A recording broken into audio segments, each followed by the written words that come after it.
Good morning friends. 50 ఏళ్ళు దాటిన తర్వాత జీవితం ఎలా ఉండాలంటే, నాకు తెలిసిన వరకి సామాన్యుల సంగతి చెబుతున్నా.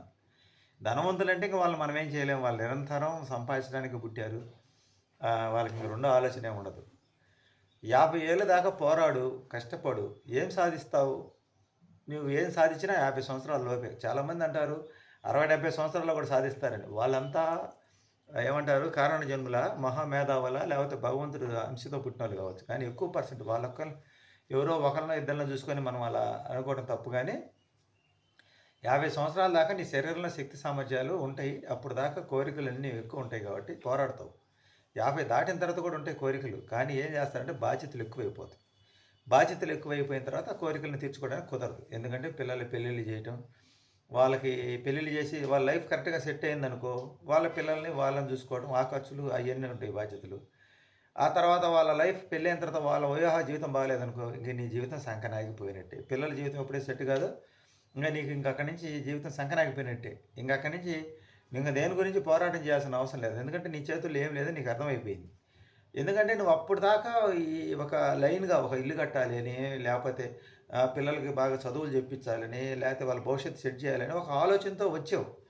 పోరాడావు, నిరంతరం కష్టపడ్డావు, కృషి చేసావు.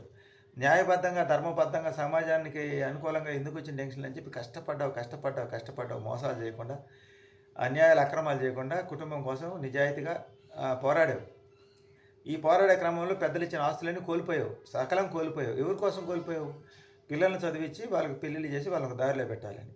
నువ్వు కరెక్ట్‌గా ఈ పాయింట్‌కొచ్చేసరికి నీకు అది ఎవరి చేతిలో ఉండదు కదా అదృష్టం అనేది. ఇప్పుడు పెద్ద పెద్ద సైంటిస్టులు, మేధావులే రాకెట్ అంతరిక్షంలోకి వెళ్తే అది మధ్యలో పోద్దా? లేకపోతే కక్షలోకి చేరుద్దా కూడా కరెక్ట్‌గా ఎవరు చెప్పలేరు. అది కూడా దేవుడి మీద భారం వేస్తారు. మనం ప్రయత్నమే చేసామని. ఇంక అప్పటి వరకు నువ్వు అనుకున్నది ఏదేదో చేసావు, ఏదేదో పోరాడావు.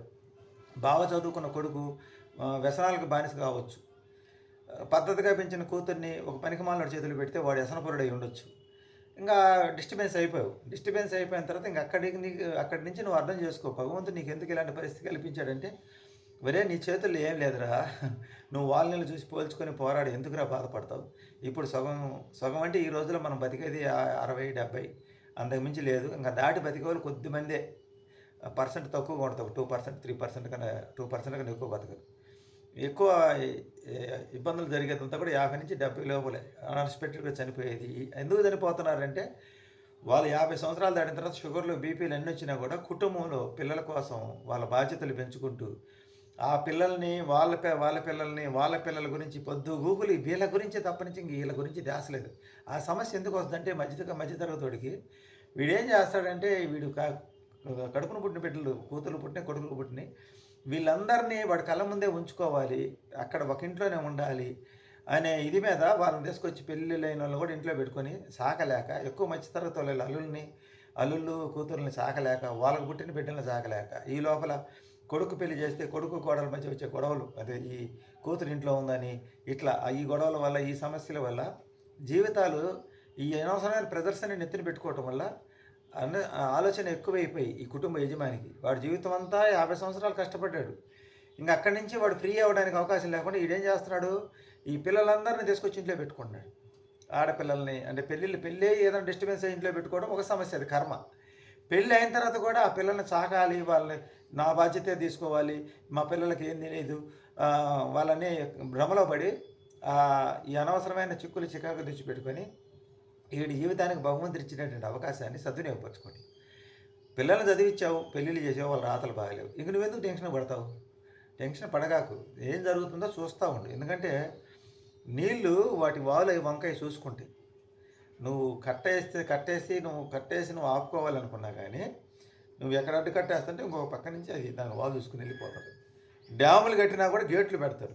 అంటే ప్రెజర్ ఎక్కువైనప్పుడు గేట్లు ఎత్తేయాలి. అట్నే మనకు కూడా ప్రెజర్ ఎక్కువైనప్పుడు గేట్లు ఎత్తేయాలి. మనం ఏం చేయలేము. అట్లనే ఉంచుకుంటే డ్యామే కూలిపోయింది. అలాగే మన ప్రాణాలకు కూడా ప్రమాదం. 50 ఇయర్స్ దాటిన తర్వాత తల్లిదండ్రులకు చెప్తున్నాను నేను ఇది. మీకంటూ ఒక జీవితం అప్పటిదాకా కష్టపడ్డారు. మా ఏసీ వెనక పక్షులు ప్రతి సంవత్సరం గూడు పెట్టుకుంటాయి. గూడు పెట్టుకొని పిల్లలు కంటాయి. ఒక 3 నెలలు ఉంటాయి కరెక్ట్‌గా. పిల్లలు కన్న తర్వాత ఆ పిల్లలు కరెక్ట్‌గా 20 రోజుల్లో, 10 రోజుల్లో వాటికి ఆహారం తెచ్చిపెడతాయి.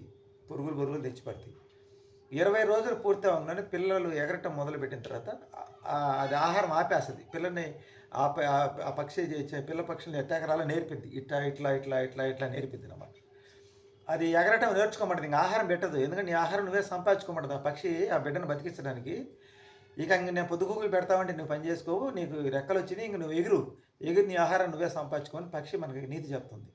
ఆ పక్షి ఎగరటం నేర్పి ఒక 2 రోజులు దానికి ఆహారం పెట్టద్దు. అంటే నువ్వే సేకరించుకోమని. ఇంకా తర్వాత వదిలేస్తాయి. ఎప్పుడైతే ఈ పక్షికి ఈ పిల్ల పక్షికి రెక్కలొచ్చినాయో ఇంకా తల్లిదండ్రులతో నా సంబంధం లేదని అయి తూర్పు వైపుకెళ్తే ఇది ఉత్తరం వైపుకెళ్ళింది. నేను చూసాను మొన్న ఈ మధ్య పక్షిని. సాకాం కాబట్టి మాకు అర్థమైంది. ఇంకా ఈ తల్లిదండ్రి పక్షికి ఆ బిడ్డ పక్షికి సంబంధం లేదు. ఆ బిడ్డ పక్షులకి అయి వాటి దారే చూసుకుని వెళ్ళిపోతాయి. ఇవి పక్షులు అలా స్వేచ్ఛగా ఎందుకు జీవిస్తున్నాయి అంటే వాటికి పిల్లలకి బతుకు తెరువు చూపించేదాకే ఆ ఆహారం తెచ్చిపెడతాయి. కానీ మనుషులు అట్ట కాదు. వీళ్ళు చనిపోయేదాకా వాళ్ళకి పెళ్ళిళ్ళు చేసి వాళ్ళ పిల్లల్ని సాకి వాళ్ళకి ఆస్తులు సంపాదించిపెట్టిన క్రమంలో వీళ్ళు అశాంతిగా బతుకుతున్నారు. ఆ పిల్లల్ని ఎందుకు పనికి రాకుండా చేస్తున్నారు. నా కూతురు కళ్ళ ముందు ఉండాలి, నా కొడుకు కళ్ళ ముందు ఉండాలి, వాళ్ళ పిల్లల కళ్ళగా ఉండాలి, వాళ్ళకి ఏం తెలియదు అంటేనే ఈ 50 సంవత్సరాలు దాటిన తర్వాత కూడా వీళ్ళకే ఏం తెలియదు. వాళ్ళకి అన్నీ తెలుస్తుంటాయి. వీళ్ళ ఆలోచన ఎలా ఉంటుందంటే వీళ్ళ స్వేచ్ఛని వదిలేసి వాళ్ళ పిల్లల కోసం ఇప్పుడు వీళ్ళ గురించి ఆలోచన ఉండదు. వాళ్ళ పిల్లలు ఎలా పెంచాలా, వీళ్ళకి ఎలా ఆస్తులు కూడా పెట్టాలా, వీళ్ళకి ఎలా దారి చూపించాలనే ఆలోచన. ఇలాంటి క్రమంలో ఏమైందంటే జీవితం మొత్తం ఎందుకు పుట్టామో ఎందుకు పెరుగుతున్నామో అర్థం కాక అయోమయంలోపోతాం. ఇలా ప్రయాణం చేస్తూ కొంతమంది మధ్యలోనే తనువు జాలిస్తున్నారు. ఈ బరువు మొయ్యలేక మనం చూస్తున్నాం చాలామందిని. ఈ మధ్య హార్ట్ స్ట్రోకులు రావడానికి ప్రధానమైన కారణం ఇవే. ఈ బాధ్యతలు బరువులు మొయ్యలేక అసలు ఆ తండ్రిని ఎందుకు ఆ పరిస్థితి వస్తుందంటే దానికి కారణం కుటుంబ సభ్యులు, పిల్లలే.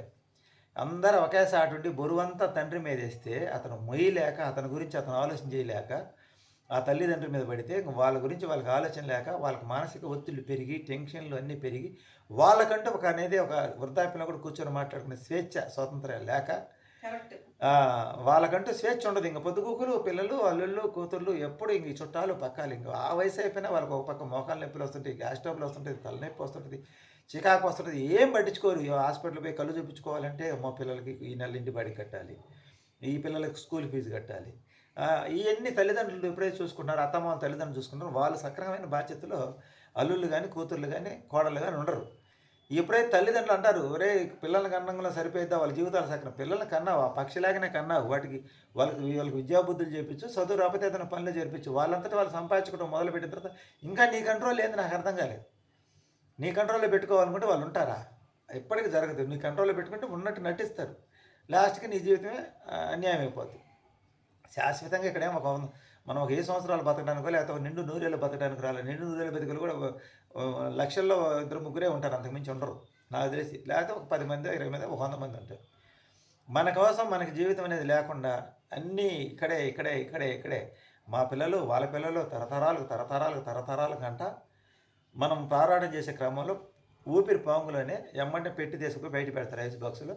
తొందరగా పంపించేయండి రా, ఇక మనకు ఆకలి అవుతుందని ఇంకా లెక్కలు వేసుకోవడం మొదలు పెడతారు. నాన్నకి ఇన్సూరెన్స్ ఎంత వస్తుంది, ఎక్కడ దాచిపెట్టాడో, ఎక్కడెక్కడ ఆస్తులు ఉన్నాయి అని వాళ్ళ అమ్మని అడుగుతారు. ఈ ఊరంతా వాళ్ళు పంచుకొని అమ్మను కూడా పంచుకుంటారు. ఒక నెల మా దగ్గర ఉండు, ఒక నెల మా దగ్గర ఉండు అని. లేకపోతే అమ్మ కొంచెం హుషారుగా ఉంటే ఇంట్లో వంట మనిషికి ఎట్ట డబ్బులు ఇవ్వాలి కాబట్టి ఆ వంట చేసుకొని అన్నం పెడతారు. ఇదేగా జీవితం. ఇది ఆలోచన చేయండి ఒకసారి. మీకోసం మీరు బతుకుతున్నారు, ఎవరి కోసం బతుకుతున్నారు? ఆ పక్షులను చూసి నేర్చుకోండి, వాటిని చూసి నేర్చుకోండి. మన జీవిత పరమార్థం అర్థమైంది. ఎందుకు బతుకుతున్నాము అనే దానికి ఒక అర్థం చేసుకుంటే అందరం బాగుంటాం. మనం జీవించే జీవితంలో మన కుటుంబం కోసమని ఎన్నో కుటుంబాలు నాశనం చేస్తూ ఉన్నాం.